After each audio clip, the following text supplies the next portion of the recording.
program which is known as, so there it trained young entrepreneurs, electrician, carpenters, RO fitting, solar fitting, etc. Wash Nitras are still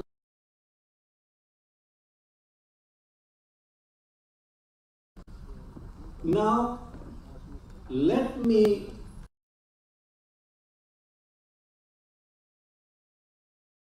to introduce our esteemed speakers, each bringing a wealth of experience and expertise in the realm of WASH.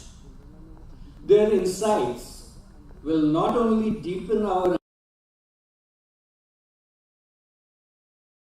us to contribute meaningfully to this cause. I would also request, the program will be in both Hindi and English languages. So all the guests over here and the participants, if you have any questions, you may, I think the chit will be passed on to the people and you may write your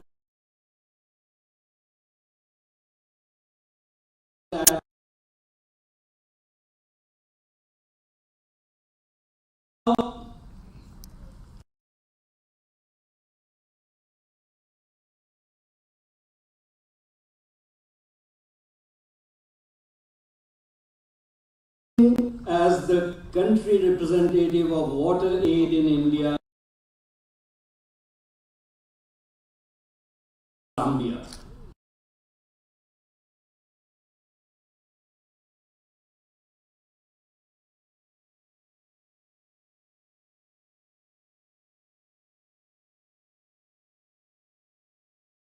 Take your seat. Shrimati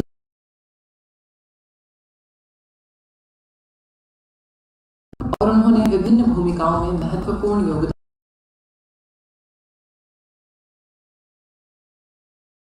और water act जैसे संगठनों के काम का मूल्यांकन और दस्तावेजीकरण किया है। वह कार्यक्रम कार्यान्वयन और परियोजना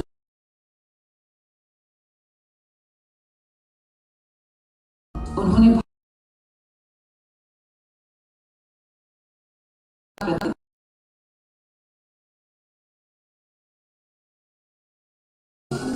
कंबोडिया और केन्या जैसे देशों में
Global Sanitation Fund. So may I request a round of applause for him.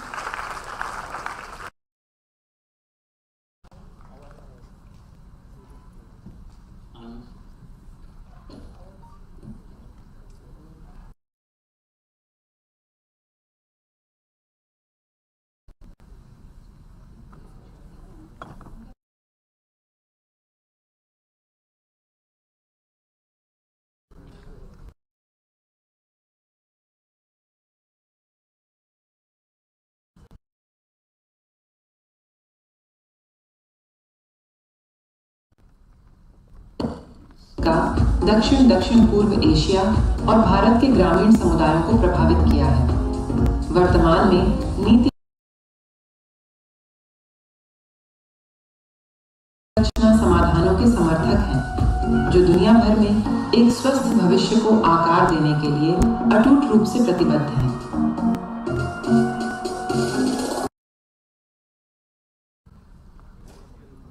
Okay. Sorry, there is some technical.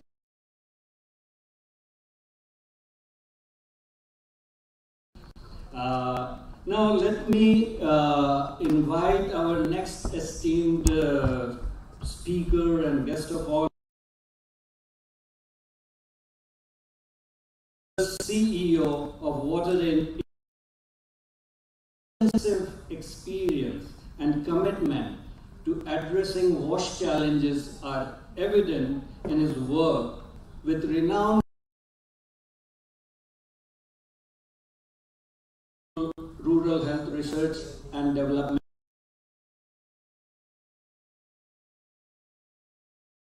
and take his seat.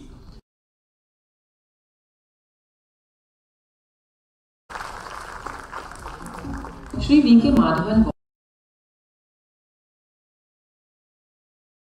काम किया है और उनके पास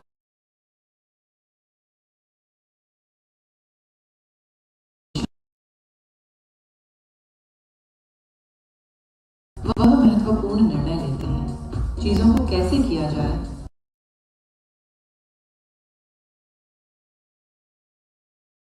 वह पालन के लिए बहुत समर्पित हैं। As we listen to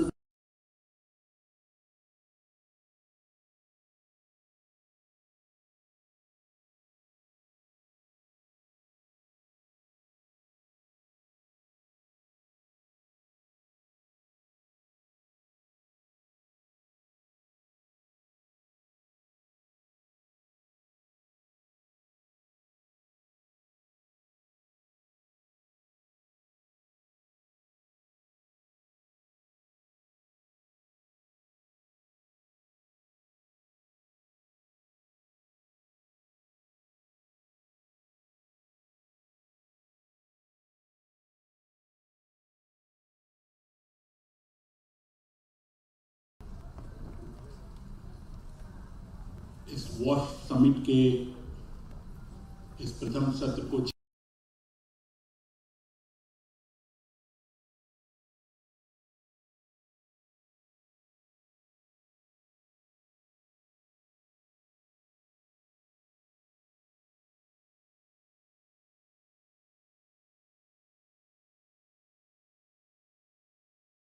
Asif भाई, सैगल फाउंडेशन से शर्मा जी, यूनिसेफ से आनंद जी और इस पूरे सत्र को कोऑर्डिनेट कर रहे आदरणीय सन्याल साहब, इस सभागार में उपस्थित देवियों सज्जनों और मेरे युवा मित्रों,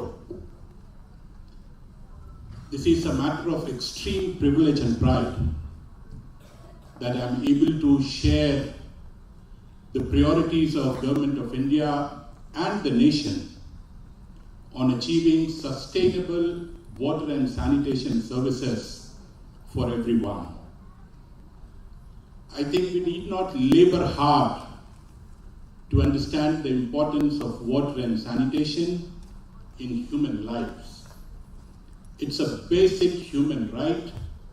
It's the foundation of human development. Of course, for several decades, this sector was neglected. But in the recent past,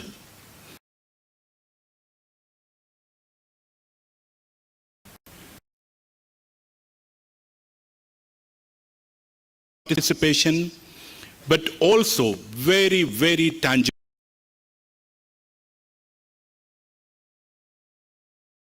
Point of time was considered as the global capital of that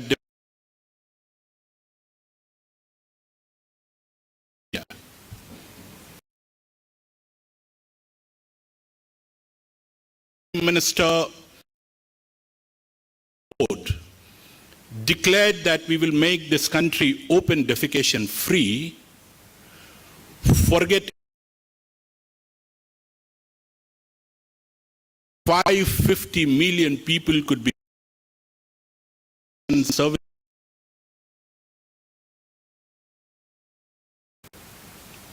I'm testimony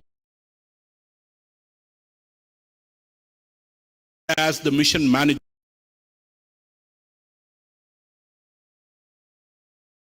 task of ensuring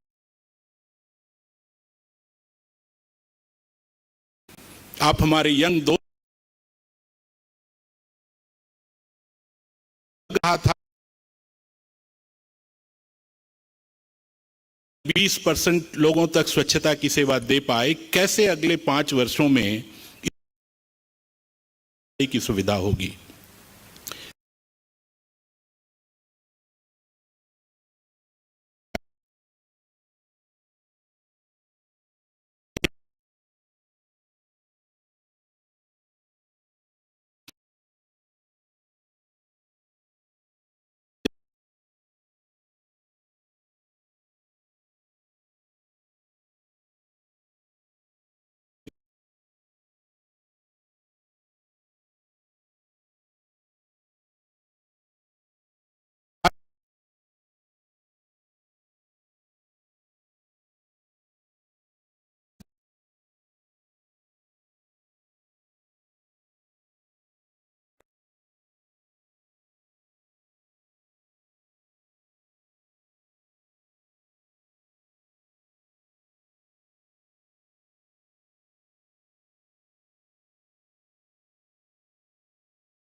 या किसी विभाग को आकर के आपसे आग्रह करना पड़ेगा।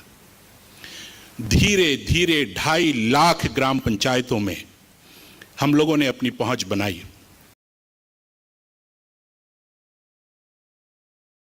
बहुत बड़ा श्रेय हमारे वॉलंटियर्स को, हमारे यूथ को और उन 2.5 लाख ग्राम पंचायतों में सारे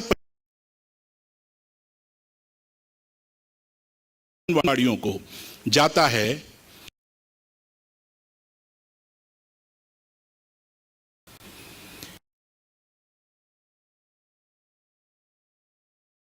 किया कि कैसे सरकार के कार्यक्रम चलने चाहिए और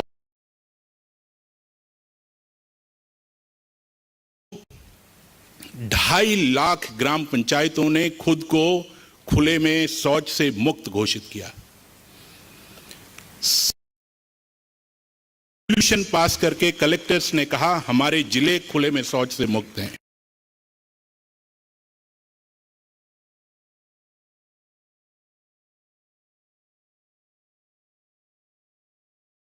क्या ये है, क्या ये नहीं है।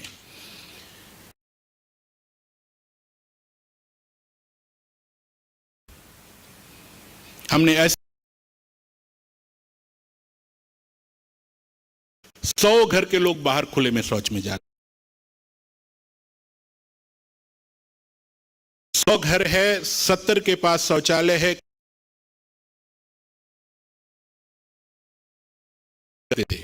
लोग कम्युनिटी टॉयलेट्स का यूज करते थे। हम लोगों ने स्वच्छ भारत मिशन के तहत राष्ट्र के साथ मिलकर, जन जन के साथ कि खुले में शौच से मुक्ति पाई जा सकती है।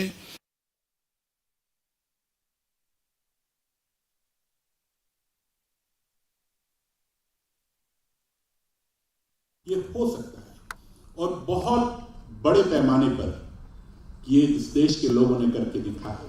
मेरे लिए ये स्पिरिट ऑफ वॉलंटियरिज्म जीवंत रूप से दिखाता है। आज भी सरकार 2 अक्टूबर के बाद भी उतने ही कमिटमेंट के साथ, उतने ही बड़े संकल्प के साथ स्वच्छता के कार्य में लगी हुई है। आप सब यूथ्स हैं, वॉलंटियर्स हैं। अगर आपको कहीं लगे कि अभी भी कोई घर है जिसके पास शौचालय नहीं है, the government has a dedicated program, a commitment that no one will be left behind. NOLV करके मिनिस्ट्री ऑफ जल शक्ति, department of drinking water sanitation का एक कार्यक्रम है जिसके तहत कोई भी वेबसाइट पे जाकर के बता सकता है कि मेरे पास शौचालय नहीं है और उनको शौचालय की सुविधा मुहैया कराई जाएगी। ये काम रुका नहीं है, लेकिन अंतिम व्यक्ति तक, अंतिम हाउस होल्ड तक स्वच्छता के कार्यक्रम को ले जाना, अगर कोई छूट गए हैं, सबके लिए ये सुविधा सुनिश्चित करना, मैं समझता हूं हम सब की जिम्मेवारी है। खास करके ऐसे वॉलंटियर्स जिनका जोश और जज्बा कल शाम देखने लायक था, उनकी है। हम सब मिल करके सैकड़ों CYDA की तरह ऑर्गेनाइजेशंस के साथ इस संकल्प को पूरा करेंगे। व्यक्तिगत तौर पे मैं जानता हूं मैथ्यूज कितना कमिटेड रहा है इस विषय पर।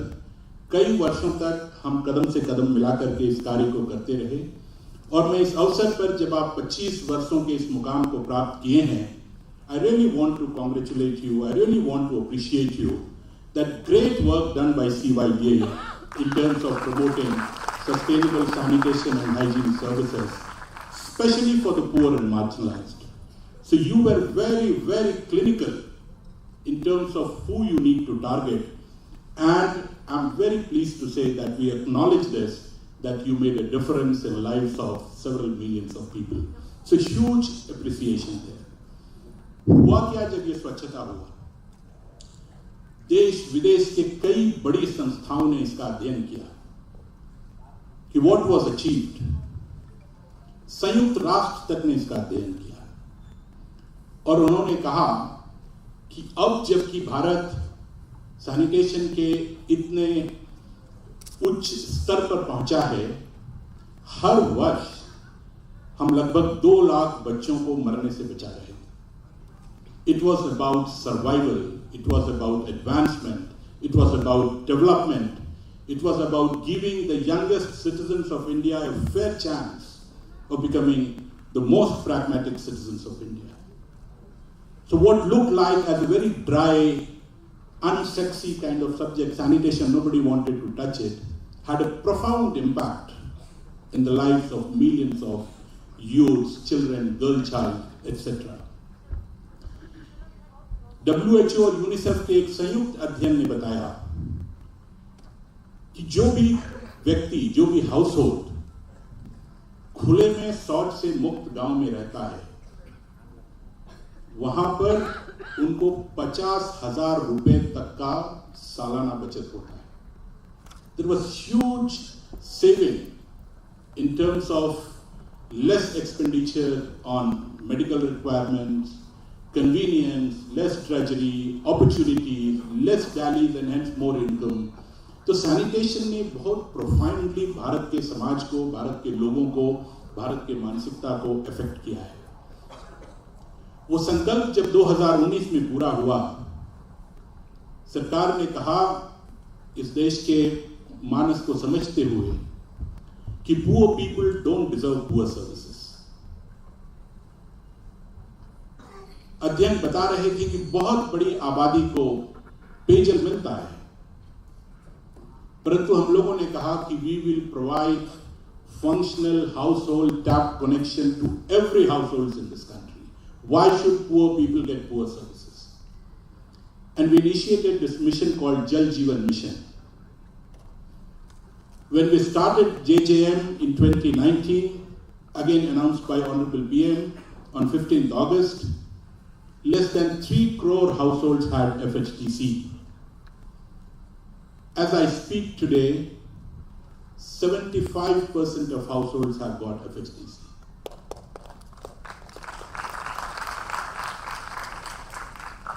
दो लाख गांव ऐसे हैं जहां हर घर में लोगों के पास टैप वाटर कनेक्शन है. इसके जो इंपैक्ट्स हुए, अभी एकदम रिसेंट स्टडी है और इसीलिए मैं आपको वो नंबर्स बताना चाहता हूं. एक अंतरराष्ट्रीय संस्था ने इसका अध्ययन किया और उन्होंने कहा कि हर सेकंड, थोड़ा बोस्टफुल लगेगा, लेकिन अध्ययन ने कहा कि हर सेकंड इस देश में एक FHTC लग रहा है. जिस गति से FHTC को प्राप्त किया जा रहा है, just an imagery, every second we are getting an FHTC to someone. The reduction in number of water quality habitations, which was over 50,000 in 2019, has come down to some 16,000 households. We are celebrating volunteerism here.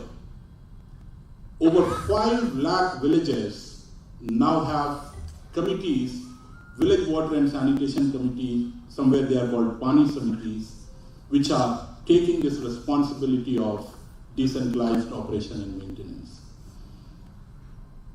23 lakh women have received training on decentralized water quality monitoring. We are at a juncture where we want to achieve two things in this country: living well, earning well. As we move on from 24 to 47, these two things are the beacon lights. Living well, लोगों का जीवन गुणवत्तापूर्ण हो. The quality of life should noticeably increase. And earning well, सबके जीवन में आर्थिक उन्नति हो, उनके पास आय हो जिससे वो जीवन को और अच्छे तरीके से जी सकते हैं. और इस पूरे प्रयास को, वाटर सैनिटेशन को, आप इस लिविंग वेल, अर्निंग वेल के लेंस से देख सकते हैं. अब जबकि लोगों के पास घरों में पेयजल है, जो शिकागो यूनिवर्सिटी का लेटेस्ट स्टडी है, उसके 4 आंकड़े मैं आपके सामने पेश करना चाहता हूं. उन्होंने कहा, as a result of these initiatives, 6.66 crore hours, fathom this number, 6.66 crore hours, which was earlier spent on collection of water, is saved every day. जो समय महिलाओं को पानी लाने में जाता था, आज चूंकि उनके घरों में FHTC है, हम 6.66 crore hours को बचा रहे हैं. And by the way, 75% of these time savings are for women. WHO ने कहा 4 lakh diarrheal cases will be averted because of this safe drinking water and sanitation. Imagine करिए 4 लाख परिवार जो अस्पतालों में होते, अपना काम छोड़ करके अपने बच्चों को देख रहे होते, उनको अब इस परेशानी से नहीं गुजरना पड़ रहा है. Because of this, because that they are not having to spend time managing an aging child, 8.25 lakh crore of economic savings is happening because we are averting diarrhea. And 2 more, and then we will come back to some kahani. Because we are doing this massive infra creation in rural areas, जब भी pipe पेयजल परियोजनाएं बनती हैं, trench खोदे जाते हैं, pipelines लगती है, ओवरहेड टैंक्स बनते हैं, स्टैंड पोस्ट्स लगाए जाते हैं, काफी एम्प्लॉयमेंट अपॉर्चुनिटीज जनरेट होता है.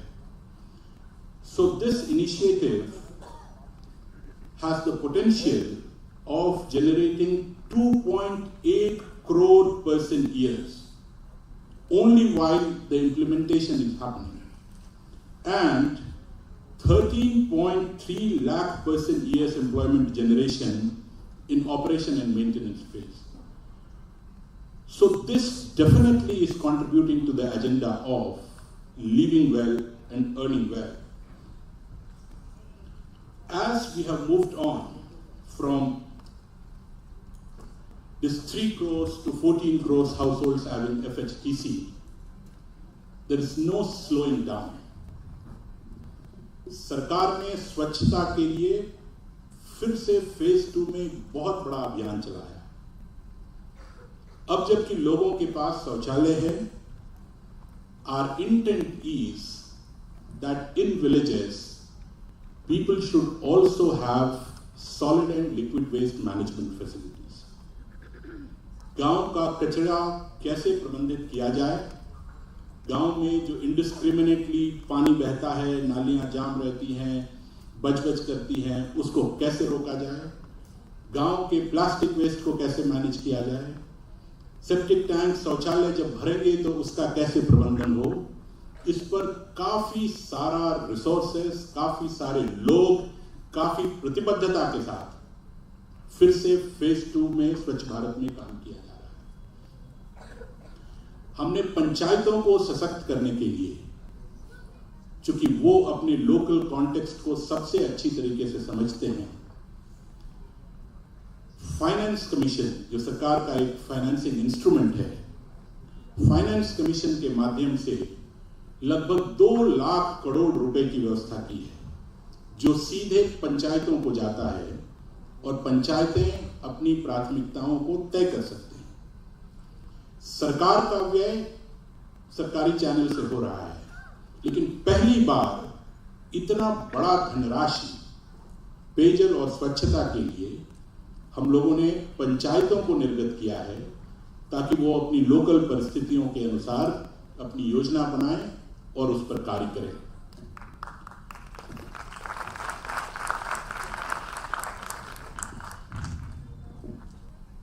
मित्रों, इस सेशन में बहुत प्रबुद्ध लोग हैं जो आपको और बताएंगे। मुझे आपसे 2, 3, 4 चीजें और बोलनी है, 5 second chairman sir, and then I am done. अब जबकि इतने बड़े पैमाने पर सफलता मिल रही है, ऐसा नहीं है कि समस्याएं नहीं हैं। Let's be real. हम लोगों ने चिन्हित किया कि अभी भी देश के 500 ब्लॉक ऐसे हैं जहां पर बहुत सघनता के साथ कार्य करने की आवश्यकता है। And we have initiated a new program this year, which is called Aspirational Blocks Program, आकांक्षी विकास कार्यक्रम, जहां पर आकांक्षाएं अभी शेष है, उसकी प्रतिपूर्ति की जानी है। इन 500 एस्पिरेशनल ब्लॉक्स में 40 मानकों पर, जिसमें पेयजल और स्वच्छता भी है, हम बहुत तेजी से जन सहभागिता के माध्यम से, CYDA जैसे प्रतिष्ठित संस्थानों के माध्यम से लोगों तक पहुंचना चाहते हैं और कार्य करना चाहते हैं। आप सब इस अभियान में जुड़ना चाहेंगे? Right side is not interested, left is okay. But we need organizations like CYDA, जो कि इन 500 आकांक्षी ब्लॉकों में पुनः जन संवाद स्थापित करे, लोगों को इन कार्यक्रमों के बारे में बताए और फिर से एक बार उनके सुधार की जिम्मेवारी उनके हाथों में दी जाए। इस एस्पिरेशनल ब्लॉक्स प्रोग्राम के तहत हम वहां के लोकल परिस्थितियों को समझते हुए एक बहुत तेजी से इम्प्लीमेंटेशन का कार्यक्रम चला रहे हैं। मुझे बेहद खुशी है आपको बताते हुए, क्योंकि वॉलंटियरिज्म सेलिब्रेट कर रहे हैं हम लोगों ने आह्वान किया इन 500 ब्लॉकों का कि क्या आप अपने छोटे छोटे समूहों में चिंतन शिविर आयोजित कर सकते हैं? क्या आप मिलकर के ये चर्चा कर सकते हैं कि किन कारणों से एक ही जिले में होते हुए, जहां बहुत सारे ब्लॉक बहुत आगे हैं, आपका ब्लॉक पिछड़ गया? क्या कारण रहे जिससे कि बगल वाला ब्लॉक बहुत तेजी से स्वास्थ्य सुविधाओं में आगे निकल गया, वहां के न्यूट्रिशन आउटकम्स काफी अच्छे हैं, लेकिन ठीक बगल में होते हुए आप पिछड़ गए? पूरे देश को हम लोगों ने आग्रह किया कि क्या आप चिंतन कर सकते हैं, क्या शिविरों में हम बैठ सकते हैं, और पूरे कलेक्टर, जो हमारे 329 जिले हैं जिसमें ये 500 ब्लॉक आते हैं, सारे राज्य कवर्ड है, उन कलेक्टर साहबानों ने 10-10 ब्लॉक लेवल ऑफिशियल के साथ इन 500 ब्लॉकों में चिंतन शिविर का आयोजन किया और समझना चाहा कि क्यों पिछड़ गए हैं। मुझे बेहद खुशी है आपको बताते हुए, वॉश समिट है कि सबसे ज्यादा आग्रह, सबसे ज्यादा भरोसा, सबसे ज्यादा आकांक्षा और ये विश्वास लोगों में दिखा कि अगर पेयजल और स्वच्छता की सुविधा सुनिश्चित कर दी जाए तो उनकी बहुत सारी समस्याओं का निराकरण होगा। उनका कहना है कि अगर हमें अच्छे क्वालिटी का पानी मिलने लगे, हमारे यहाँ सॉलिड लिक्विड वेस्ट मैनेज हो जाए, तो हमारे हेल्थ आउटकम्स इंप्रूव करेंगे, हमारे न्यूट्रिशन आउटकम्स इंप्रूव करेंगे, हमारे स्कूलों में ज़्यादा समय तक बच्चियाँ पढ़ेंगी।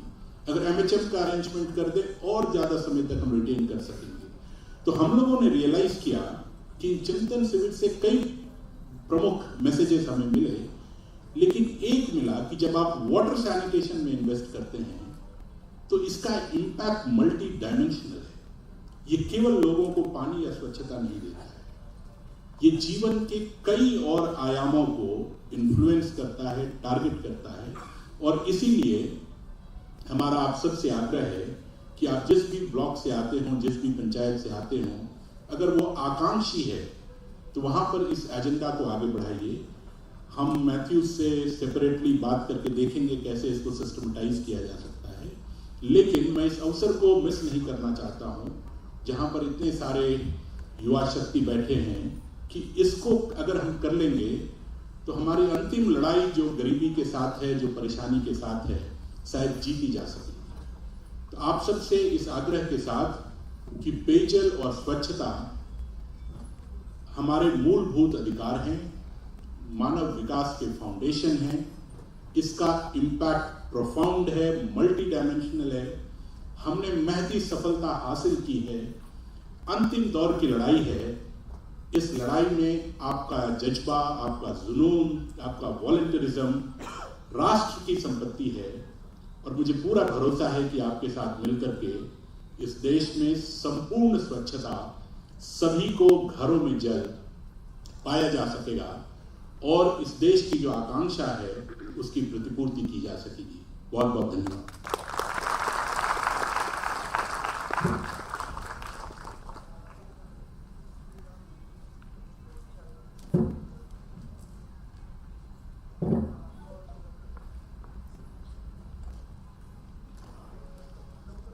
धन्यवाद आनंद जी।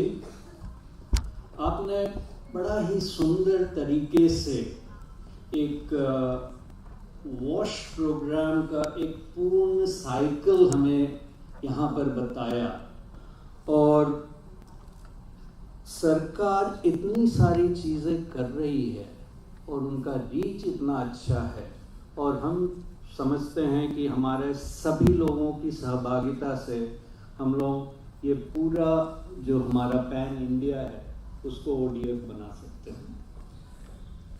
इसमें बहुत ज़रूरी, जैसा कि आपने बताया कि चेंज ऑफ माइंडसेट बहुत ज़रूरी है। जैसे इन्होंने काफ़ी उदाहरण भी दिए कि घर में किसी गांव में 100 शौचालय हैं लेकिन उसमें कोई भी यूज़ नहीं करते हैं। इसी तरीके से हम यहाँ पर CYDA से जितने भी संस्थाएं जुड़ी हुई हैं और युवा वर्ग जो जुड़े हुए हैं, इस ओर ज़रूर ध्यान केंद्रित करें कि इनका बदलाव हम कैसे ला सकते हैं। आपने अभी एक गवर्नमेंट का जो इनिशिएटिव है उसके बारे में आपने सुना। अब मैं श्री VK माधवन जी को रिक्वेस्ट करूंगा, जो कि एक वाटर एड ऑर्गेनाइजेशन से जुड़े हुए हैं, उसके CEO हैं, अपना मनोज्ञ व्यक्त करें। माधवन जी।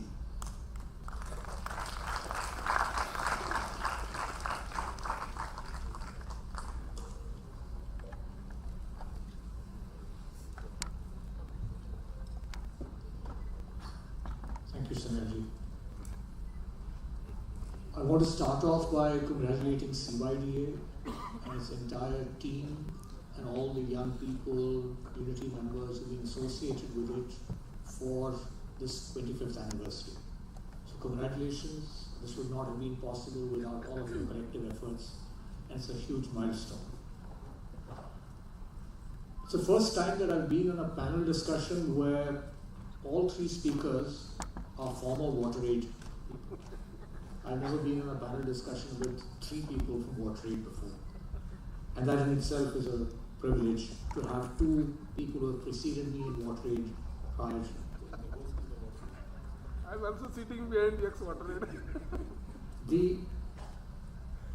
We've just heard very eloquently from Anand about government's perspective on the efforts that have been made thus far and the journey that has been travelled with regard to access to water, sanitation, hygiene for all. I will try and now talk a little bit about what are some of the challenges on the way ahead that remain. उससे पहले दो तीन चीज़ें मैं स्वच्छ Bharat mission और जल Jeevan mission के संदर्भ में कहना चाहता हूँ। स्वच्छ भारत मिशन और जल जीवन मिशन में जितने संसाधन सरकार ने लगाए हैं, मेरे ख्याल से विश्व में किसी अन्य देश में इतना संसाधन कभी नहीं जुटाया गया इन दो विषयों में। So in the last decade, we've seen an unparalleled public investment in drinking water and sanitation that we've never seen before. And very few countries have seen this kind of significant public investment for addressing these two issues. The second is that one of the reasons why both Swachh Bharat Mission and Jal Jeevan Mission have been able to make very significant improvements is because of the political leadership that has actually supported this. क्योंकि जो नेतृत्व है सरकार की, क्योंकि उनको ये लगा कि ये महत्वपूर्ण मसले हैं और इस पर इन्होंने अपना पूरी ताकत सरकार की लगाई, तो उसके फल नजर आते हैं। इससे पूर्व जबकि पेयजल स्वच्छता के कार्यक्रम हमेशा रहे, पर क्योंकि केंद्र सरकार के स्तर पर, प्रधानमंत्री के स्तर पर इतनी दिलचस्पी नहीं दिखाई गई, तो शायद उसका असर इतना मिला भी नहीं। The third thing that we've seen is that in the process of implementing Swachh Bharat Mission and Jal Jeevan Mission, the ability to mobilize states and the bureaucracy in these states to rally around these programs has also been very significant. What are the things that Swachh Bharat Mission and Jal Jeevan Mission are doing?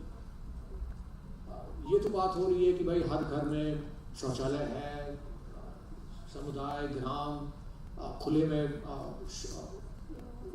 शौच से मुक्त हो रहा है, हर घर में पानी की व्यवस्था की जा रही है टूटी के माध्यम से। पर दो और महत्वपूर्ण बदलाव है। स्वच्छ भारत मिशन की एक बहुत जो महत्वपूर्ण जो सफलता रही वो ये है कि फॉर द फर्स्ट टाइम स्वच्छ Bharat mission made sanitation topic for conversation in normal forum. इससे पूर्व कभी इसको लेकर आम घरों में चर्चा नहीं होती थी। And in some sense, Swachh Bharat Mission was able to make sanitation everyone's business. The second important thing about Jal Jeevan Mission is that it is changing what is normal. जो इस सभा में बैठे हुए बहुत सारे लोग हैं जिनके लिए आम बात है कि भाई आप सवेरे उठे, घर के अंदर टूटी लगी हुई है, पानी उपलब्ध है। ये इस देश में बहुत सारे करोड़ों लोगों के लिए ये संभव नहीं था।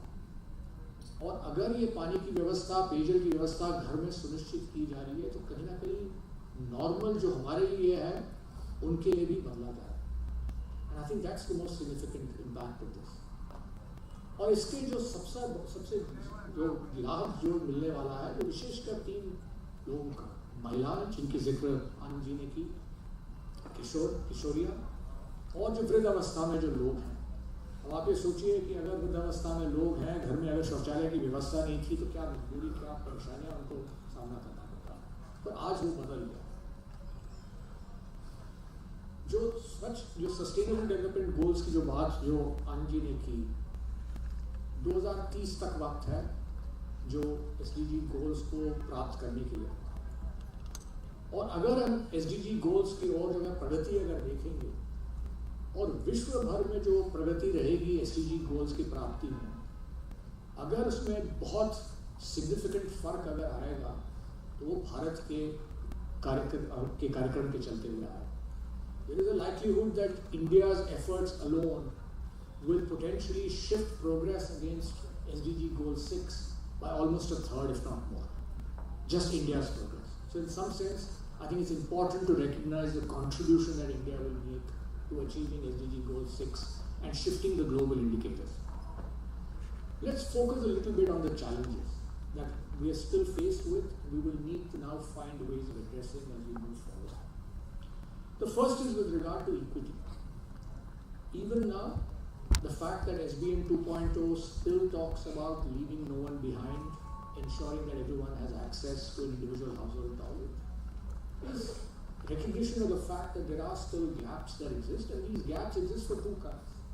One is there are spatial inequalities. कि कुछ गांव हैं, कुछ गांव में कुछ बस्तियां हैं, कुछ टोले हैं जो रह जाते हैं, कुछ घर हैं गांव में जो रह जाते हैं. And this happens, so this inequality is spatial, but can also be found within habitations because of socio-economic. कि अगर हो सकता है कि कोई परिवार है जिसमें वृद्धावस्था के लोग हैं और कोई है नहीं और वो रह गया. Could be a women-headed household that has got left behind. Could be areas with significant Dalit populations, tribal populations who have been left behind. So there is inequality that exists, and it is not fair to expect Swachh Bharat Mission and Jal Jeevan Mission to fix them. Because these are historical problems with targeting that we have not found a way to address. So in some sense, there is still inequity in access that we need to address. Now, not just is there inequity in access, there are also challenges with reliability of services. ये सिर्फ समस्या ये नहीं है कि भाई लोगों के पास जो ये सुविधाएं हैं उपलब्ध हैं या नहीं है. सवाल ये भी है कि जो सुविधाएं हैं वो क्या निरंतर उनको उपलब्ध हो सकती हैं? क्या वो आप सुनिश्चित है कि एक रेगुलरिटी है उस सर्विस में? और उस गुणवत्ता को लेकर भी सवाल है. What is the quality of services being provided? The second set of challenges are around behaviours. अब अगर घर में अगर शौचालय है पर शौच से पहले के पश्चात अगर लोग हाथ नहीं धोते हैं अच्छी तरह, या खाने से पूर्व अगर हाथ नहीं धोते हैं, तो जो लाभ जो मिलना चाहिए सैनिटेशन की व्यवस्था से वो संभवतः नहीं मिलेगा. So in some sense it is not enough to have access to a toilet. More important now to also focus on hand hygiene if you wish to get the benefits from this access to sanitation that is being made available. Similarly, if you have access to water at a household level, you also need to ensure that you are practicing good habits in terms of storage of water and consumption of water. If you don't store and consume water properly, there is a risk again of contamination and of ill health as a consequence of that. And the third is around consumption of water. आज की तारीख में सरकार ये चाह रही है कि 55 लीटर प्रति व्यक्ति प्रतिदिन टूटियों के माध्यम से घर पे उपलब्ध है. शहरों में ये 135 लीटर की बात की जा रही है. अब सवाल ये है कि धीरे धीरे जब ये व्यवस्थाएं जब उपलब्ध हो जाएंगी और लोगों की आदत पड़ जाएगी कि भाई घर पे पानी उपलब्ध है, संभावना है कि उपभोग भी बढ़ेगा. Experience would suggest that reliable access to a service will lead to an increase in consumption. And that the experience world over suggests is not sustainable. So in some sense, we have to also start, soon after access is being ensured, to start to worry about how do we change behaviors about using water judiciously. How do we ensure that consumption does not grow without any boundaries?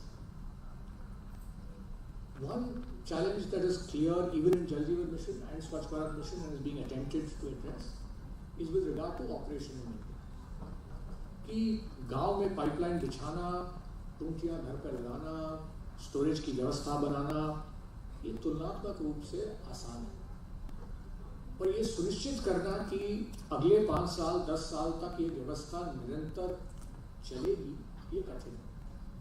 और इसको करने के लिए आवश्यक यह है कि गांव स्तर पर पर्याप्त व्यवस्थाएं हो जहाँ की समुदाय नेतृत्व ले इसको संभालने में और इसकी देखरेख करने में. सो operation and maintenance of pipe water supply schemes as well as investments made with liquid waste management, grey water, fecal sludge management, all are likely to require special attention as we move forward, or there is a risk of these schemes failing because of poor operation and maintenance. There are also questions about financial viability. बहुत सारे राज्य हैं जहाँ की अभी भी ये कल्पना नहीं की जा रही है कि भाई अगर घर पर पानी उपलब्ध हो तो कोई धनराशि परिवार को देना पड़ेगा इस पानी की. So there is no tariff which has been set in many states. Many other states have decided that there will be a tariff. They've allowed communities to decide कि भाई माह में 50 रुपए 100 रुपए प्रति परिवार दिया जाए इसके लिए.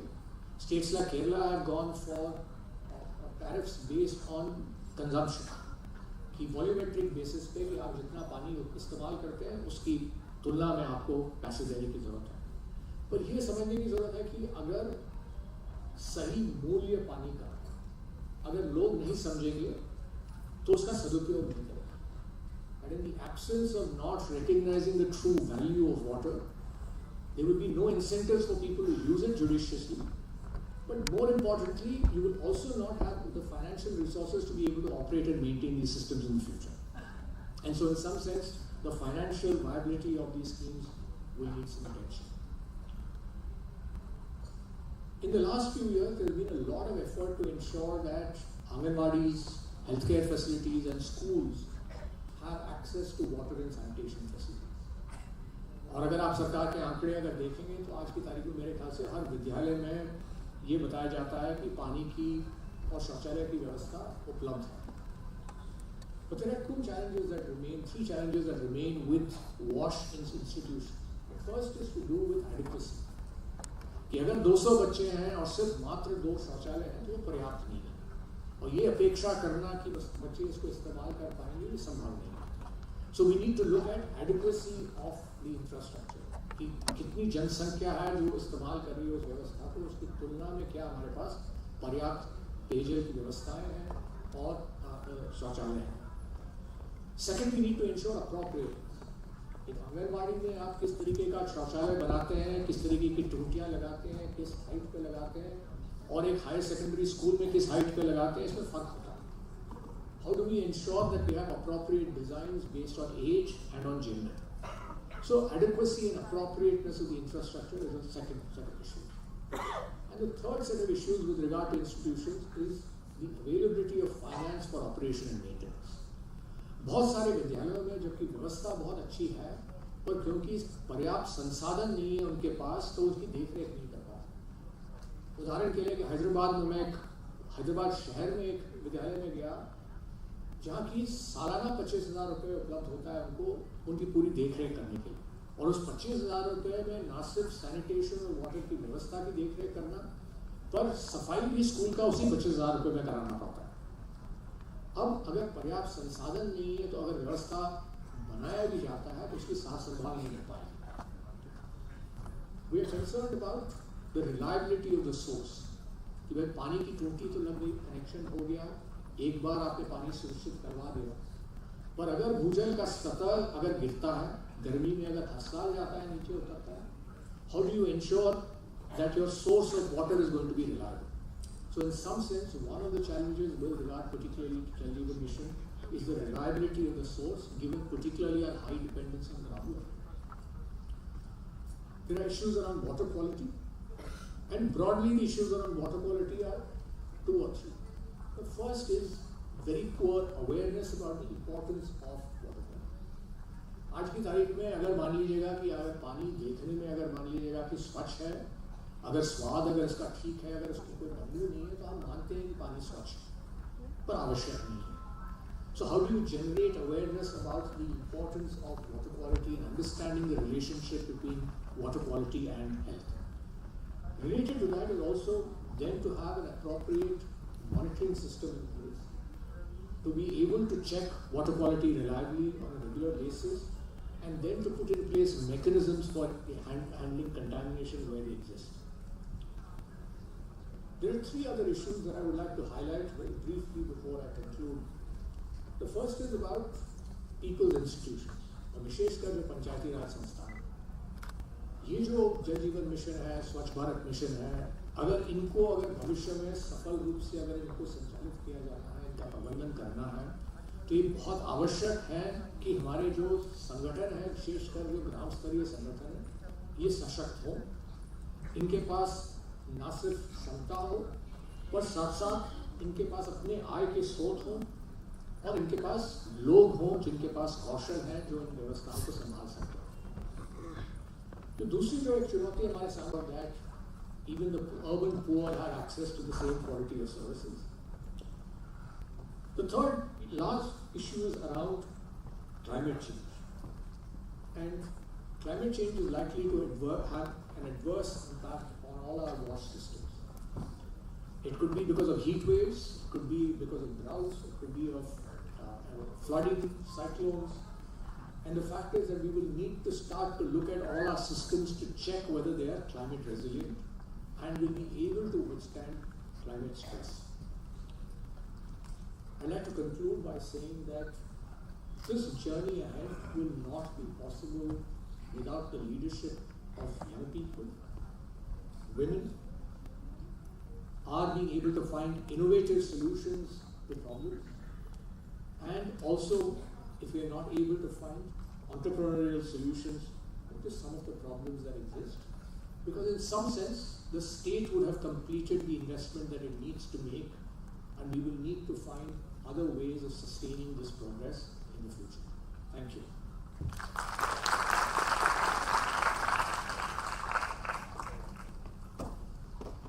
Thank you, Madhavanji, for wonderfully explaining the challenges that we still have to face, and what are some of the major challenges that we are currently facing. See, one thing is very important that is reflecting through these talks by our esteemed speakers is that health is very much related to water, health and sanitation, sanitation and hygiene, washroom. It is not only the health, it is also the economic implications of those programs and the challenges that we are facing. So we have heard from government, from the private, and now I would like to invite our chair of this session. There are questions? Okay, some questions have come up, so we will give. Okay. So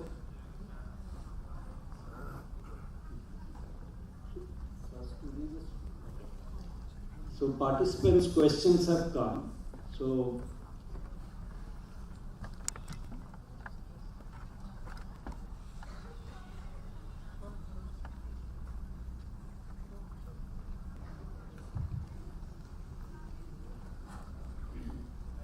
एक question हमें दो question मिला है। एक question पूरा आनंद जी के लिए है और दूसरा क्वेश्चन मुझे लगता है कि दोनों आनंद जी कोई भी रिस्पॉन्ड कर सकते हैं। आनंद जी पहले आप रिस्पॉन्ड करिए, आपको मैं क्वेश्चन दे देता हूँ।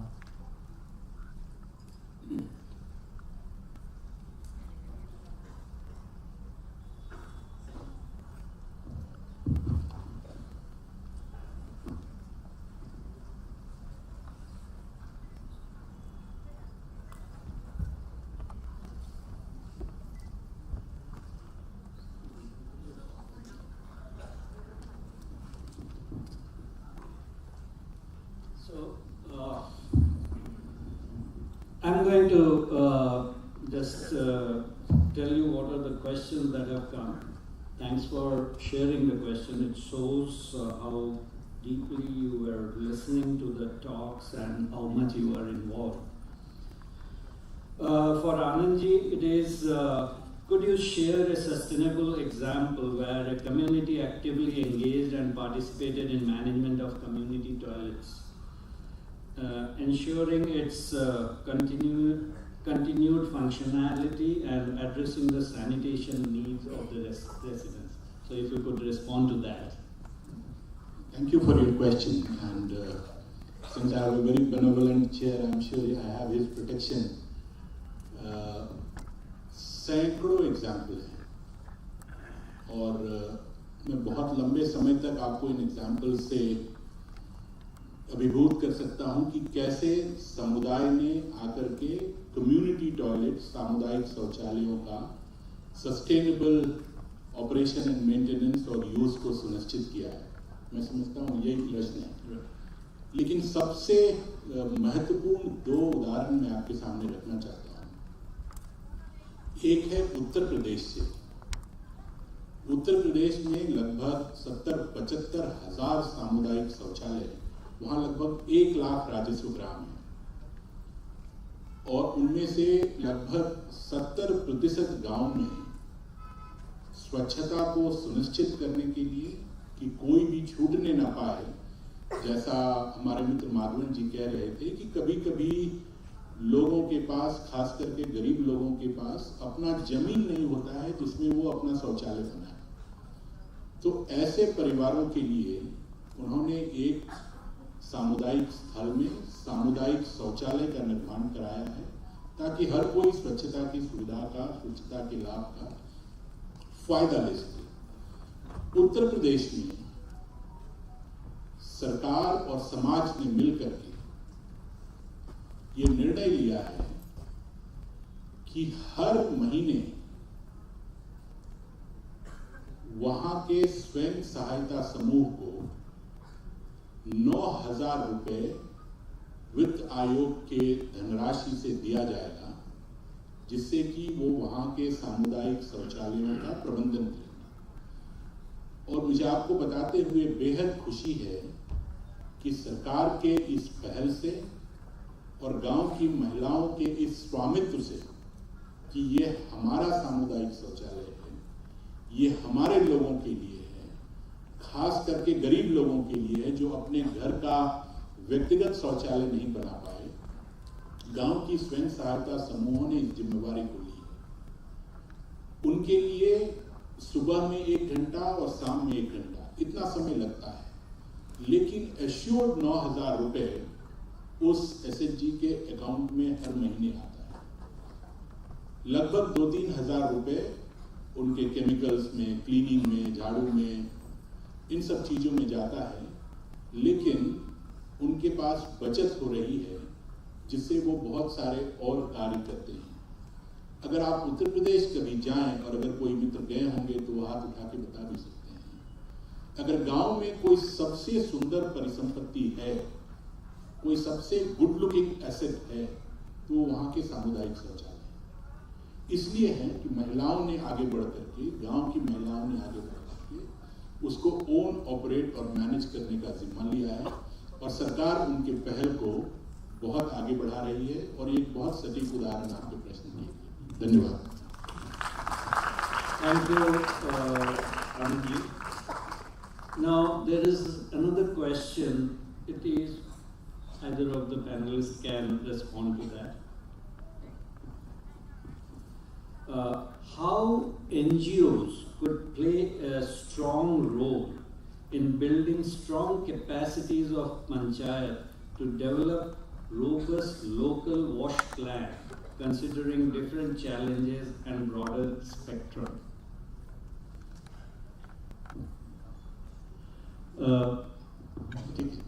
Okay, fine. स्वच्छ भारत की पूरी कहानी ऐसे सैकड़ों स्वयंसेवी संस्थाओं के सहयोग की कहानी है। जैसा मैंने आपको अपने वक्तव्य में कहा कि जो भी टीम स्वच्छ भारत को चला रही थी, उनके दिमाग में ये पूरी तरीके से क्लियर था कि हम 20-25 लोग मंत्रालय में बैठ करके इस राष्ट्रव्यापी कार्यक्रम को जन आंदोलन नहीं बना सकते, और ये समझ हमारे बहुत काम है। देश के जितने भी संस्थाएं जिनका कोई भी अनुभव पेयजल और स्वच्छता के क्षेत्र में था, उनके लिए 2 माध्यमों से फॉर्मल पार्टनरशिप अरेंजमेंट्स खोले गए।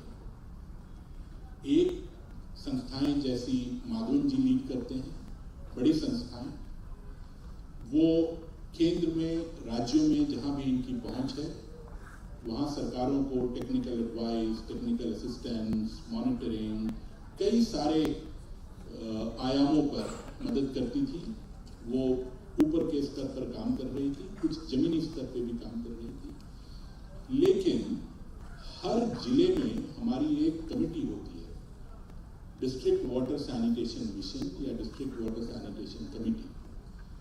इन कमेटी में हम लोगों ने NGOs के प्रतिभाग का सरकारी आदेश करके रास्ता खोला। तो जिले के स्तर पर नियोजन में, जिले के स्तर पर क्रियान्वयन में सहयोगी संस्थाओं को बड़े पैमाने पर जोड़ा गया। सहयोगी संस्थाओं ने बहुत बड़ी भूमिका निभाई जमीनी स्तर पर मेसन्स की ट्रेनिंग में, ताकि शौचालय अच्छी गुणवत्ता के बन सके। उनके पास वो पहचान थी, वो कौशल था, और मेसन्स ट्रेनिंग में बहुत बड़ी भूमिका उनकी रही। तीसरा, चूंकि इस पूरे कार्यक्रम को हम लोगों ने व्यवहार परिवर्तन का कार्यक्रम बनाया था, इंफॉर्मेशन, एजुकेशन और कम्युनिकेशन में स्वच्छ भारत मिशन ने एक अप्रोच दिया था जिसका नाम था community approaches to sanitation, cash model कहते थे। तो इस पूरे कैश मॉडल को जमीन पर उतारने का पूरा जिम्मेवारी स्वयंसेवी संस्थाओं का था, और मैं बहुत आभारी हूं कि उन्होंने बहुत अच्छा कार्य किया। जल जीवन मिशन में भी हम लोगों ने जो भी संस्थाएं इस कार्य को करना चाहती थी, उनको ISA इम्प्लीमेंटेशन सपोर्ट एजेंसी के रूप में कोऑप्ट कराया, और उनके जिम्मे भी पूरे कार्यक्रम के नियोजन की, कार्यक्रम पे संवाद की, कार्यक्रम पे प्लानिंग की जिम्मेवारी इन संस्थाओं के पास है।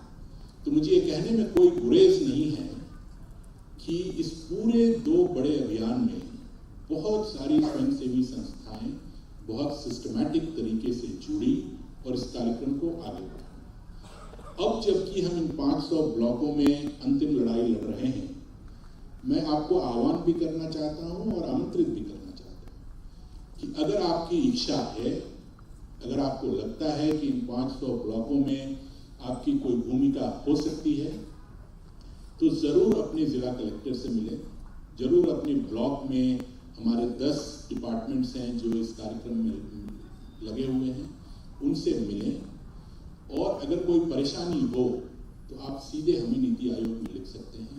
मैं इस मिशन को देखता हूं और मैं ये सुनिश्चित करूंगा कि अगर आपकी अभिलाषा है, इच्छा है, आप में ये करने का संकल्प है, तो आप जरूर इस कार्यक्रम में जुड़ेंगे और हम सब मिलकर फिर इस कार्यक्रम को सफल बनाएंगे।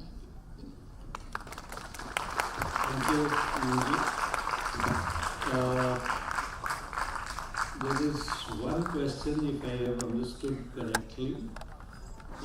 On one hand, the government is charging for domestic water supply, and on the other hand, giving free electricity at or highly subsidized rate for irrigation. So, how do you balance these? Again, I have my chair protect me. और माधवन जी ने इसका पूरा context दिया कि अगर आप चाहते हैं कि ये सेवाएं आपको स्थायी रूप से मिलती रहे, लंबे समय तक अच्छा पेयजल मिले, लोगों को स्वच्छता की सुविधाओं का लाभ मिले, तो ये बहुत जरूरी है कि लोग उसको चलाने में, उसको आगे बढ़ाने में अपना भी सहयोग करें। गुड क्वालिटी वाटर फ्री में नहीं आता है, गुड क्वालिटी सैनिटेशन फ्री में नहीं आता है। हम वो बहुत कम गिने चुने देश हैं जो शौचालय की व्यवस्था के लिए भी लोगों की मदद करते हैं। पूरा का पूरा पाइप वाटर सप्लाई सिस्टम, जो कि सर्विस लैडर में सर्वोच्च है, इससे अच्छा और कुछ हो नहीं सकता है कि आप घर में टोटी खोलें और आपको एश्योर्ड वाटर सप्लाई मिले। इसमें जन सहभागिता, जन सहयोग न हो। हम लोगों ने ऐसे बहुत सारे मॉडल्स देखे जहां पर कि गरीबों को, जो कमजोर लोग थे, उनसे कम चार्ज किया गया। जो ज्यादा आप दे सकते थे, उन्होंने आगे बढ़ के उनके बदले भी पैसा दिया। तो इसी देश में, इसी समाज में ऐसे बहुत सारे मॉडल्स हैं जहां पर कि गांव अगर संकल्पित हो। इसीलिए हम लोगों ने इस खेल को ओपन डेफिकेशन फ्री विलेज का नाम दिया। The game was not about individual households, the game was about collective outcomes, was about creating open defecation free environments तो अगर आप चाहते हैं कि हम ओपन डेफिकेशन फ्री एनवायरनमेंट में रहें, वो तब तक संभव नहीं है जब तक सभी घर उसके लिए संकल्पित नहीं। सोचिए 100 घरों के गांव में अगर 95 घर शौचालय का इस्तेमाल करते हैं और 5 घर खुले में शौच करते हैं, तो वो समस्या बनी की बनी रह गई। खुले में शौच से जो परेशानी होती है वो बनी रह गई, क्योंकि फिर से वो एक फीकल ओरल रूट है जो सैनिटेशन वाले जानते हैं, वो खुला रह गया। तो उसको बंद करने के लिए सबका सहयोग आवश्यक है। वैसे बहुत सारे लोगों को ये चिंता है कि आगे कैसे प्रबंधन होगा, रख रखाव होगा। तो भारत सरकार का ये पॉलिसी डिसीजन है कि जो फाइनेंस कमीशन के फंड्स होते हैं, जो वित्तीय आयोग के पैसे होते हैं, वो मूलतः रख रखाव के लिए होते हैं। उसका central purpose operation and maintenance है। ये ठीक है कि परिस्थिति के अनुसार कभी कभी हम उसे कैपेक्स में भी लगाते हैं, लेकिन finance commission by design is an operation and maintenance fund. तो बहुत बड़े धनराशि देने की आवश्यकता मुझे नहीं लगता है पेयजल स्वच्छता के क्षेत्र में होने वाली है। लेकिन मैं ये बात कह के खत्म करना चाहता हूं कि जब तक आप थोड़ा सा पैसा नहीं लगाएंगे, you don't bring your skin in the game. तो आपको लगेगा सरकारी संपत्ति है, टूटने दो, हमें क्या फिर बनेगा। To get people skin in the game, you know, I have read models across the country. कहीं भी ये इतना एग्जॉर्बिटेंट नहीं है कि लोग नहीं पे कर सकते, और कहीं कहीं पे अगर ये थोड़ा ओनरस भी लगा है तो गांव जहां पर समझदार है उसने अपने में बांट करके तय कर लिया है कि कैसे इसको देना है। So it is not about charging people, it is about getting people own, operate and get their skin in the game. Thank you, Anandji. And there are a lot of questions that have come up, so I'm just combining. Some are similar in nature, and of course some of them also has been addressed in the response by the distinguished speakers.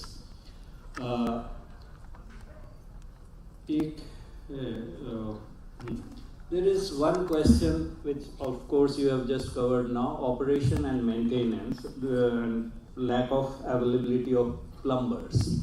So see, operation and maintenance of the infrastructure, as right now Anandji has mentioned, there is a fund.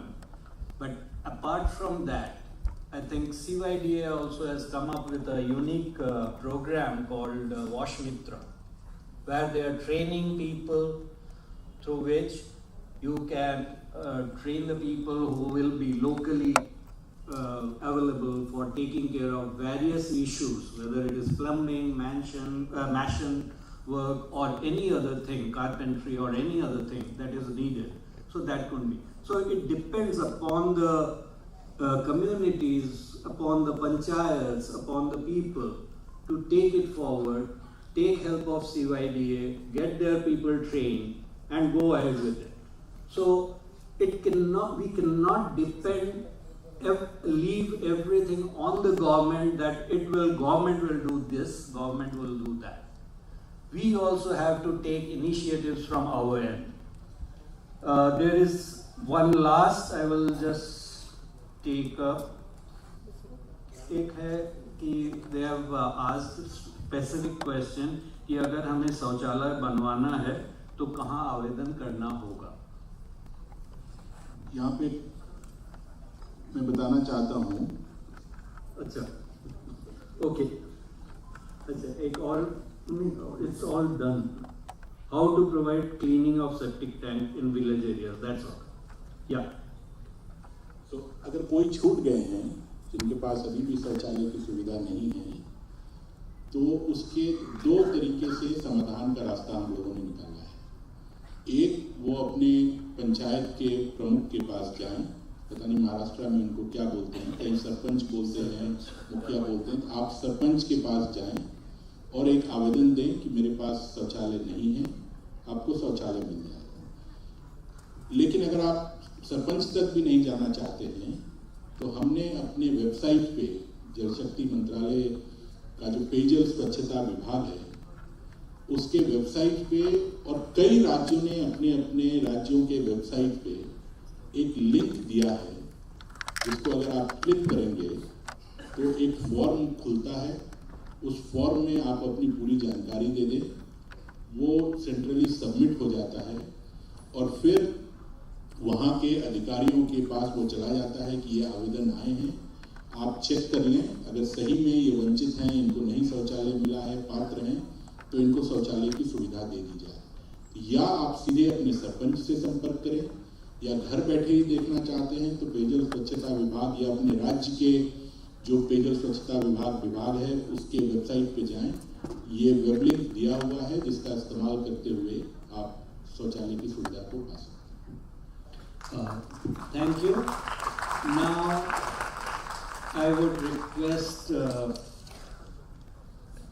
Sri Mahesh Mishra ji to sum up the entire proceedings of the session and give his concluding remarks.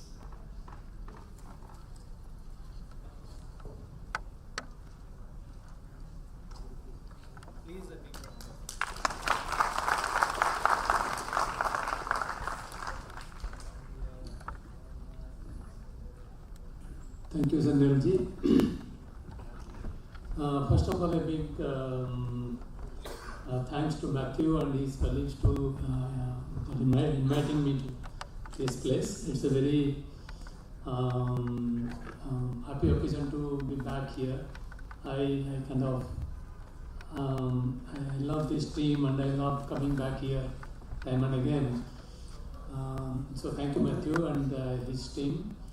It was also nice to see Anand and Madhavan here after a long time. So we are all here together for this occasion, which is great. So after all that Anand and Madhavan have said, तो मुझे कुछ कहने का जरूरत नहीं है, क्योंकि वो इतना कम्प्रिहेंसिवली इसको हैंडल किए हैं तो एक बचा ही नहीं कहने का, तो ये सारे के सारे ख़त्म कर दिए। तो दो तीन चीज़ों पे मैं थोड़ा फोकस करूँगा। एक है कि एक तो बात ये पक्का है कि जो मुहिम हमने इंडिया में शुरू किए हैं 2014 के बाद में, ये असंभव मुहिम था, लेकिन ये संभव करके दिखाए आनंद, his team and the hundreds and lakhs of people who actually joined this movement across the whole country. तो हम सब लोग मिलके इसको एक बड़ा सफल मुहिम बनाए। शुरुआत में तो असंभव लग रहा था कि इतना बड़ा देश, इतना बड़ा टारगेट कैसे हासिल करेंगे, कैसा होगा, लेकिन हम लोग बहुत आगे निकल आए हैं। अभी हम सुबह में आनंद के साथ बात कर रहा था कि ये है कि 10 सालों में, 10 साल भी नहीं है, 9 साल में, 9 years में हम लोग हमारा जो हम तो ODF तो डिक्लेयर कर चुके हैं, लेकिन प्रैक्टिकल अगर हम देखें तो अभी भी कहीं ना कहीं गैप हमें दिखाई देता है। लेकिन ये गैप होते हुए भी हमारा कवरेज, हमारा जो टॉयलेट यूसेज करीब 80 to 90% आज के दिन में होगा। Correct me if I am wrong Anand, but ये मेरा अपना ये है। और ज़्यादा करके बहुत सारे जो कमियां हैं वो बहुत पिछड़ा हुआ इलाकों में मिलता है, ज़्यादा करके ट्राइबल इलाके में, और जो थोड़ा बैकवर्ड इलाके में है वो एरिया में थोड़ा गैप्स रह गया है, जो मुझे लगता है कि हम सब मिलके इसको पूरा कर सकते हैं। तो ये एक बड़ा उपलब्धि है हमारे लिए। तो थैंक्स, ये पूरा सारे देशवासियों के लिए ये एक बड़ा सौभाग्य की बात है, बड़ा गर्व की बात है। और ये आनंद के कहने के मतलब जो आनंद जैसे कह रहे थे कि इसका जो बेनिफिट है, जो नेट बेनिफिट ये भारत जो ODF बनने के बाद में जो बेनिफिट हमें मिला है, वो सिर्फ शौचालय के हिसाब में या लोगों का शौचालय यूज़ करने के हिसाब से बहुत और कुछ दिशाओं में हमें ये बेनिफिट मिला है। जैसे चाइल्ड मोर्टेलिटी रिडक्शन कि जो बहुत सारे जैसे अपॉर्चुनिटी कॉस्ट हो या लोगों का आर्थिक स्थिति में भी सुधार आना, ये सारे बहुत सारे बेनिफिट इसमें से मिला है। तो ये एक बड़ी उपलब्धि है।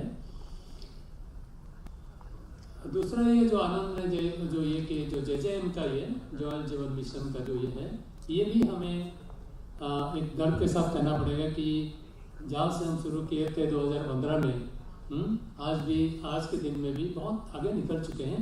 समस्या तो है, गैप तो है, कहीं कहीं गैप हमें मिलता है, लेकिन मुझे लगता है कि और 2-3 सालों में हमें ये उपलब्धि भी हासिल हो जाएगा। बहुत सारे प्रोग्रेस हुआ है। चैलेंजेस है, जो चैलेंजेस माधवन जी ने हमें बहुत क्लियरली समझाए कि क्या क्या चैलेंजेस अभी है हमारे सामने। एक बड़ी बात जो आनंद जी ने ये की है कि जो एस्पिरेशनल ब्लॉक प्रोग्राम जो ABP जो है कि 500 ब्लॉक्स इन 329 डिस्ट्रिक्ट्स, ये मुझे लगता है ये जो गैप्स हैं, ये गैप्स को पूरा करने में ये बहुत मदद करेगा। और आनंद भी ये भी क्लियर किए कि हमारा जो हम जैसे CYDA जैसे स्वयंसेवी संस्थाएं ये मुहिम में, ये जो मूवमेंट में कैसे हिस्सा ले सकते हैं और हम सब मिलके इसको पूरा कैसे कर सकते हैं। तो ये एक बहुत क्लियरली आनंद ने बताया कि जैसे हमें अगर ये पानी हमारे सैनिटेशन का अगर समस्या समाधान हो गया तो हमारा बहुत सारे समस्या अपने आप समाधान हो जाएगा। जैसे 40 इंडिकेटर्स में वो बता रहे थे कि 40 इंडिकेटर से अगर हमें वास इंडिकेटर का हम अच्छा से हासिल करें, अच्छा से रियलाइज करें, ये इंडिकेटर को अगर हम अचीव कर पाएँ तो हमें बहुत सारे अदर इंडिकेटर्स हम ऐसे ही अचीव कर लेंगे आसानी से। तो ये बहुत अच्छी बात है। और मेरा ये भी सुझाव है CYDA के लिए कि ये भी देखें कि ये जो एस्पिरेशनल डिस्ट्रिक्ट महाराष्ट्र में है, ये डिस्ट्रिक्ट में CYDA कुछ कर सकते हैं क्या? तो ये सोचने वाली बात है। माधवन जी बहुत अच्छा कुछ जो चैलेंजेस हमारे सामने रखे, मैं ये समझता हूँ कि आनंद ने इसका नोट तो लिए होंगे जरूर, और इनका मिशन में इसको भी चर्चा करेंगे, क्योंकि सारे के सारे बहुत उजंदा बातें माधवन ने कहे। पर्टिकुलरली मुझे अच्छा लगा कि ये जो जल जीवन मिशन में जो पानी का जो ये है, एक सवाल भी आया था जी कि ये जो हम एक ये में हम कह रहे हैं कि तुम इलेक्ट्रिसिटी फ्री ले जाओ और जितना वो पानी निकालना है उसको निकालो, फिर हम कह रहे हैं कि 24/7 वाटर हाउस होल्ड टैप के साथ दो। तो ये तो ऐसे ही दिखता है कि हमारा कंजप्शन तो बहुत ही बढ़ जाएगा, तो हमारे पास इतना पानी है क्या? तो ये एक सवाल है जिसको मिनिस्ट्री नीति आयोग मिनिस्ट्री सब सोचना चाहिए कि ये पानी हम कहाँ से लाएंगे। अभी फॉर्चुनेटली इंडिया के पास शायद ये समस्या अभी इतना जोर से नहीं है, लेकिन ये कुछ दिनों में ये तो समस्या आने वाला है। The way we are actually using our ground water, तो ग्राउंड वाटर में जैसे हम लोग यूज कर रहे हैं तो ये समस्या तो आने वाला है, और 5-7 साल में 10 साल में ये समस्या बहुत गंभीर समस्या बनने वाला है। तो जो इक्विटी ऑफ एक्सेस का बात किए, रिलायबिलिटी ऑफ एक्सेस का बात किए, जो क्वालिटी ऑफ ये फैसिलिटीज़ का बात किए, तो ये बहुत अच्छा लगा माधवन जी का जो जैसे इसको सामने रखे हमारे सामने। और कंजम्पशन का जो वाटर कंजम्पशन के ऊपर जो उनका जो ये था कि ये हम कैसे ये जुडिशियसली कैसे इसे वाटर फॉर्म यूज़ कर पाएँ, क्योंकि ये आने वाले हमारे जो जनरेशन है हमें इनके लिए भी ये पानी को छोड़ना ही है। तो एक सुझाव मेरा है कि आनंद को ये भी पूछ रहा हूँ कि क्या ऐसे सोच आप लोगों के पास है कि हम ग्राउंड वाटर को कैसे मिनिमाइज करें यूसेज एंड कैसे सरफेस वाटर को कैसे मैक्सिमाइज करें। ये जैसे वाटर रेन वाटर का हार्वेस्टिंग हो या हमारे जो सरफेस वाटर है इसका कैसे इस्तेमाल को ज़्यादा करें। जैसे ग्राउंड वाटर को टच अगर न करते हुए भी हम ये जेजेएम को सफल बना सकते हैं, तो ये हमारे लिए एक बड़ा उपलब्धि होगा अगर हम कर पाए तो ये है। बाकी 2-3 सुझाव मेरा है यहाँ।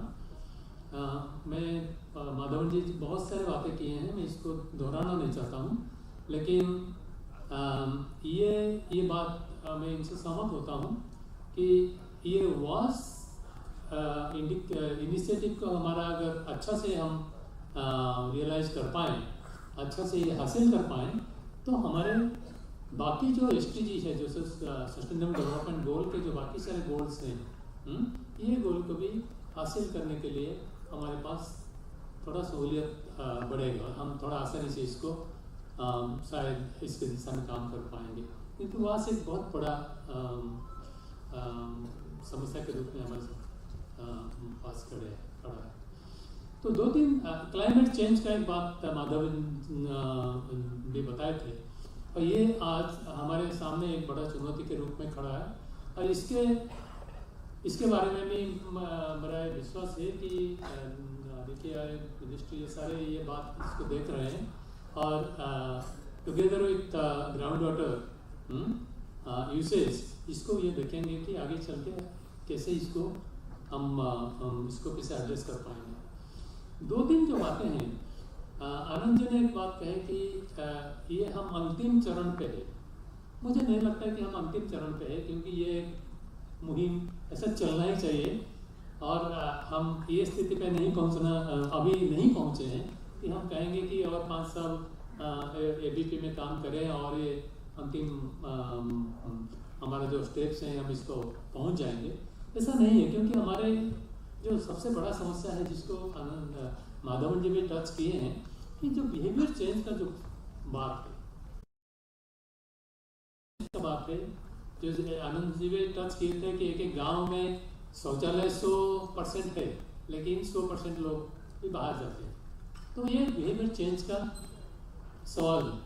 तो ये बिहेवियर चेंज को हम कैसे प्राधान्य दें, कैसे इसको फोकस करें, लोगों का बिहेवियर के ऊपर कैसे सस्टेनेबल चेंज लाएं, ये मुझे लगता है कि एक मुहिम इसके लिए चलना चाहिए। एक और 5 साल शायद इसके ऊपर जोरदार काम होना चाहिए। जैसे लोग ये जैसे सैनिटेशन हो, इसको एक पब्लिक गुड समझें, सैनिटेशन के ऊपर अपना एक रिस्पॉन्सिबल बिहेवियर इन्होंने अपनाए, इसको देखना बहुत जरूरी है। ये एक बड़ा ये है। दूसरी जो सुझाव मेरा है कि आनंद जी जैसे ये किए, ये बताए कि लोगों का स्वामित्व कितना इम्पोर्टेंट है। ये स्वामित्व बहुत इम्पोर्टेंट है, और मुझे लगता है कि गवर्नमेंट की तरफ से सही मैं इसको सही को स्ट्रेस दे रहा हूँ, सही डिसेंट्रलाइजेशन कैसे हो। जैसे जो इकाइयाँ हमारा है, जो लोकल गवर्नमेंट अथॉरिटीज है, वो पंचायत हो या नगर पालिका हो, या जैसे लोकल गवर्नमेंट अथॉरिटीज जो हैं, ये आवास का जो फैसिलिटीज है, जो मुहिम है, जो कार्यक्रम है, इसको कैसे अपना सकते हैं, और इसके ऊपर कैसे इसको सही ढंग से इसको चला सकते हैं, इसके ऊपर ध्यान देना चाहिए। और ये जो डिसेंट्रलाइजेशन होना चाहिए वो सही ढंग से होना चाहिए, क्योंकि आज तक हम देख रहे हैं ज़्यादा करके और पेपर के ऊपर है, लेकिन सही में वो डिसेंट्रलाइजेशन ठीक से काम नहीं कर रहा है। जुडिशियस यूज ऑफ वाटर मैं और एक बार स्ट्रेस कर रहा हूँ इसको, सरफेस वाटर का जो ये है।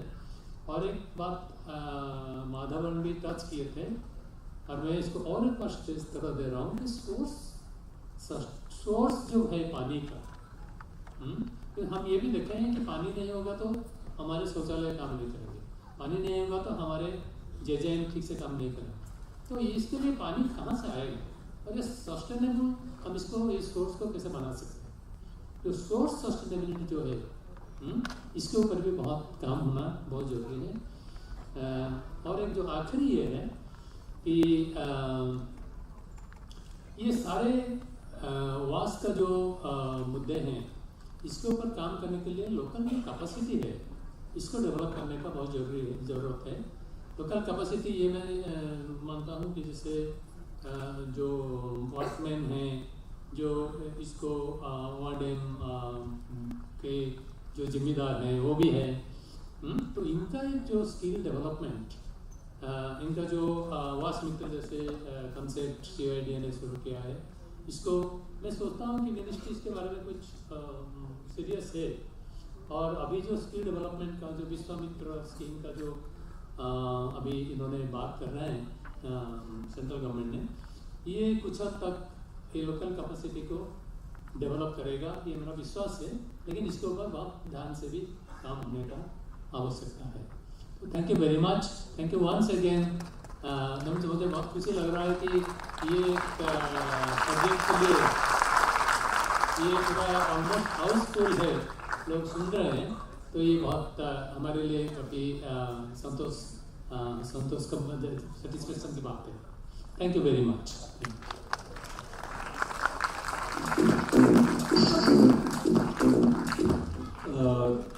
थैंक यू महेश जी, आपने इस पूरे सेशन का जो बहुत सुंदर तरीके से एक स्वरूप दिया संक्षेप में कि आगे की हमारी क्या स्थिति है और हम कैसे आगे बढ़ सकते हैं। Now I would before end I would like to thank all the panelists, Anand Shekhar ji, Madhavan ji and Mahesh Mishra ji, for their time and valuable guidance, very insightful talk. So thank you so much for your presence here and giving us such a delightful and insightful talk, thoughts which we need to take it forward. Thank you.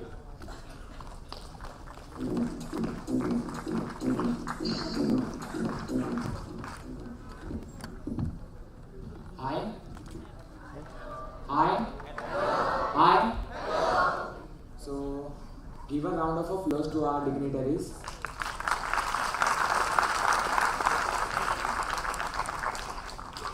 So, I would like to felicitate our guests. So, I request Mr. M.N. Sanyal ji to felicitate Mr. Anand Shekhar ji.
So हम बढ़ते हैं हमारे next session की ओर, वॉश and sustainability. So session की ओर बढ़ने से पहले हम म्यूजिकल परफॉर्मेंस से शुरुआत करते हैं। म्यूजिकल परफॉर्मेंस के लिए मैं इनवाइट करना चाहती हूँ जितेंद्र जी को। Please Jitendra ji, come on the stage. Please give a round of applause to Jitendra ji.